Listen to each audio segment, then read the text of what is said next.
I'm married to my husband Kevin, who is also 32, for 3 years now. Both of us work full-time jobs, juggle household chores, and we've been making it work.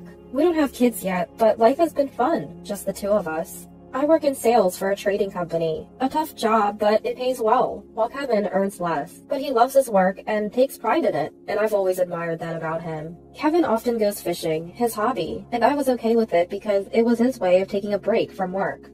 We keep our finances separate. Aside from splitting the rent, I cover all other living expenses. It's never bothered me. I didn't have hobbies like Kevin, and I enjoyed watching him have fun. I save up more, and I felt it was okay for me to support him financially. That's how I genuinely felt. If there was one thing that bothered me about Kevin, it was his family, especially his mother-in-law. We live close to them, and because mother-in-law has trouble walking, Kevin often visited. I didn't mind it much, and I'd accompany him whenever I could. Today, on our rare day off, we brought a gift and visited mother-in-law. Well, it's been quite a while, hasn't it?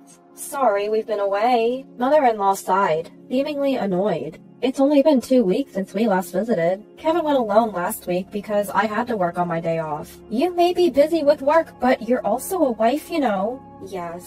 Every time we meet, mother-in-law throws snide comments my way. She doesn't like that I earn more than Kevin. A woman should support and stand by her husband, she'd lecture. Mom, enough. We're handling it between us. Well, if you say so. I think mother-in-law, who's been a homemaker her whole life, can't relate to a working woman like me. Really sorry about that, Kevin said on our way back home. The constant passive-aggressive comments and lectures were stressful, but Kevin always stood up for me, which made it bearable. Hey, it seems like this month's rent hasn't been paid. Checking my bank account after work, I noticed there was no money. We couldn't make the withdrawal. Usually, Kevin deposits his half after he gets his paycheck, but it seems he forgot this time. I'm a bit short on cash this month. Again? This wasn't the first time. Sometimes he'd buy something and not have enough to cover his half of the rent. Annoyed, I let out a sigh, and Kevin chuckled nervously. Sorry, can you cover it this time? He said it like it was no big deal. I'd understand it if it were once in a while. After all, we all want to make a big purchase sometimes. But didn't you say the same thing last month? It's a limited edition fishing rod. You said the same thing last month, didn't you? Couldn't you have discussed it with me before buying it? Even though we have separate finances, if we can't stick to the budget, we can't make it work, especially when Kevin only pays half the rent. If he doesn't even cover that, then I'm left to handle all the living expenses. That's just not fair. Ugh, enough with the nagging. Kevin interrupts me, clearly annoyed, letting out a sigh and furrowing his brows. Nagging? Sure, we've had these kinds of conversations before, but only about shared expenses. I never meddled in how he spends his own money. Why are you always talking about money, Sarah? Are you obsessed? I was genuinely shocked to hear him say that. Well, we can't live here if we don't pay the rent, right? Talking about money all the time is unattractive. What? Unattractive, Kevin says, looking right at me. Why would he say something like that? I liked that Kevin wasn't concerned about money, and I was okay with managing our finances. And now he calls it unattractive? Seeing my silence, Kevin seems to think he's won the argument. He relaxes his face and lets out a resigned sigh. You know, like my mom always says, a woman should stay home and support her husband. What? If you don't make me look good, you're the one who's going to be embarrassed. Kevin says this dismissively, then turns his attention back to his phone. I was at a loss for words. Kevin always apologized for his mom's outdated views, saying she didn't understand me. Was that his true feeling? What does making him look good even mean? Is it just about silently supporting the household? I'm home! Welcome back. I was greeted by my mother-in-law, Susan, after a long day at work. What? Susan? I wasn't informed she'd be here today. Ignoring my surprise, Susan takes my bag and heads inside. I rush in and am speechless at what I see in the living room. What is all this? Boxes and belongings are cluttered everywhere, leaving no space to walk. Not just Susan, but my father-in-law is here too. Kevin is casually watching TV and drinking a beer. What's going on here? Lower your voice. What is all this? Kevin frowns at my confusion. My parents moved in today. Moved in? Here? He never mentioned this, not even this morning. Ignoring my shock, Susan is happily unpacking. Wait, I wasn't told about this. My mom's legs are getting worse. It's hard for her to live alone. But we have extra rooms, so it's fine. It'll lessen your burden if my mom lives with us. That's right. I'll help with the chores. It'll be good for you since you're so busy. I guess they never really cared about how I felt. Even if I said no, it seemed like no one would listen. What hurt the most was Kevin's attitude. We had rented a larger house with extra rooms, thinking about our future family. But I never thought our family would grow like this. My life turned into a living hell. My in-laws, father-in-law and mother-in-law, took over the room we had saved for our future kids and acted like they owned the place. I couldn't even sit on my favorite sofa or use the dining table anymore. I was expected to do all the housework and wasn't even allowed to sit. The only time I could sit was when everyone else was asleep. Eating leftovers alone, I couldn't help but cry. What am I doing? How did it come to this? When I asked for financial help, they berated me, saying, "You're earning money. Why are you so stingy? Planning to take our pension too?" When I talked to Kevin, he looked visibly annoyed. "What's the big deal? Mom is helping with the chores, isn't she?" Even the chores were eventually pushed onto me, with complaints about aching legs. I did the laundry, but I didn't like having my father-in-law and mother-in-law do the washing together. I ended up doing my own laundry, and despite the increased workload and financial burden, no one listened. Worse, I was told, "I didn't think you were such a cold person. If you have complaints, then leave." The Kevin who said this was not the Kevin I had loved. Maybe I should leave. I never thought I could be happy with these people. "Your cooking is bland. I don't like the clothes. Why are you so slow? Don't you care about your family?" Every day I was criticized for various things. I got used to seeing my meals thrown away and my belongings tossed into the trash. I felt nothing anymore, even when they nagged me daily. About this month's living expenses. "You're still talking about that? You earn well, it's fine." "But my credit card is being used without my permission. Is this all you, Susan?" "I just borrowed it. I'll pay you back eventually." Mother-in-law snorted when I showed her the statement. I don't know what she spent it on, but how could she spend nearly $5,000 in a month? Well, she admitted to the unauthorized use, and there's no way she could deny it with all those brand name items in her room bought with my card. Kevin said nothing, even after seeing this.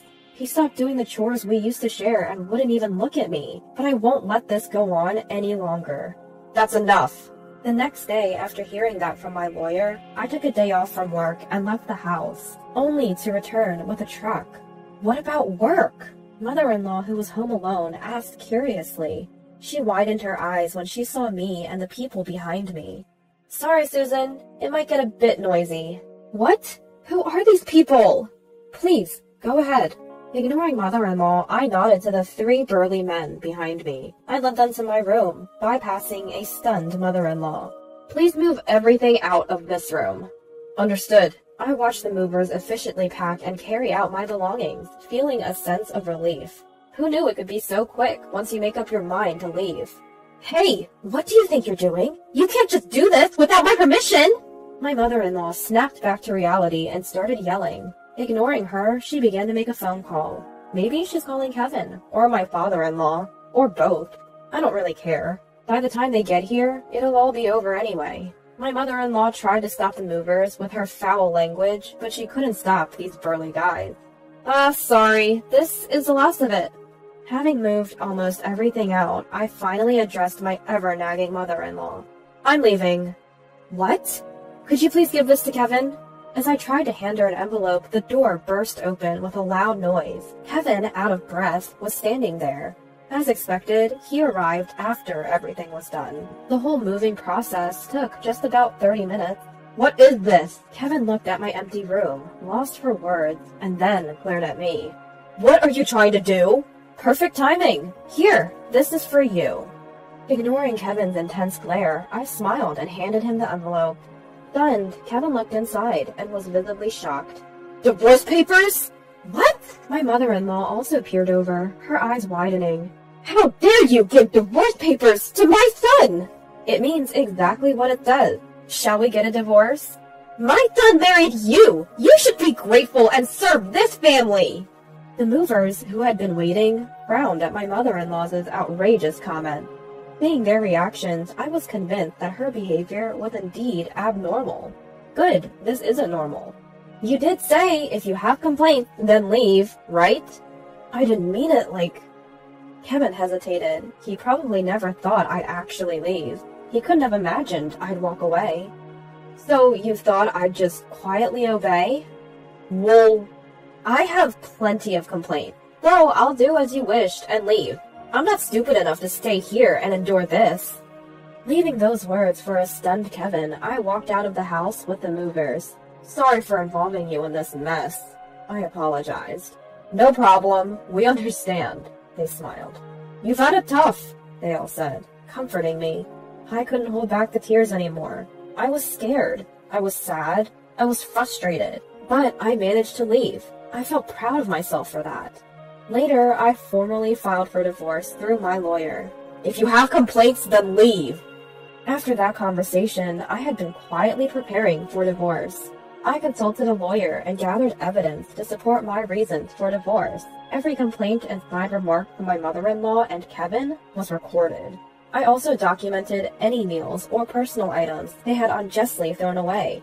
My lawyer said I had enough evidence, so I immediately started the moving process. I had already signed a lease for my new place. All that was left was to move my stuff in.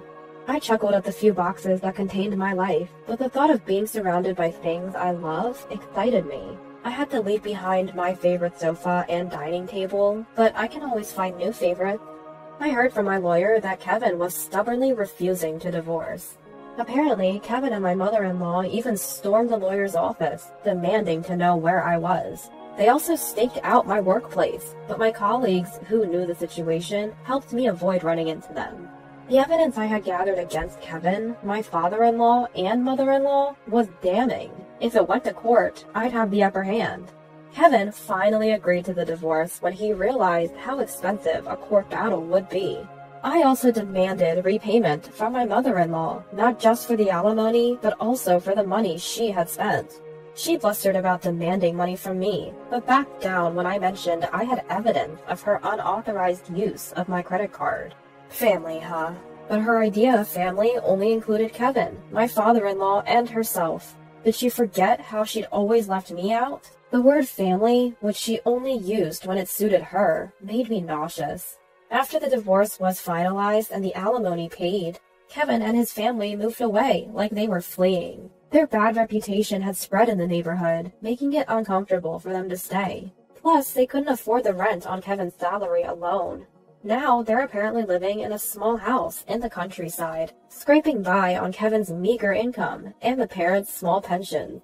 I'm miserable without money. Won't you come back? Kevin has emailed me multiple times, but I've blocked him without even reading the full messages. As for me, I'm surrounded by things I love, doing a job I enjoy, and living a happy life. No one's throwing my stuff away anymore. No more worrying about complaints. Life is good. Now there's someone at work who's caught my eye.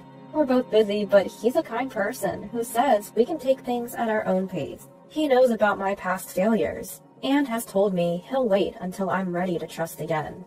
We both want a life where we're independent, but supportive of each other. That's the life I plan to live with him from now on.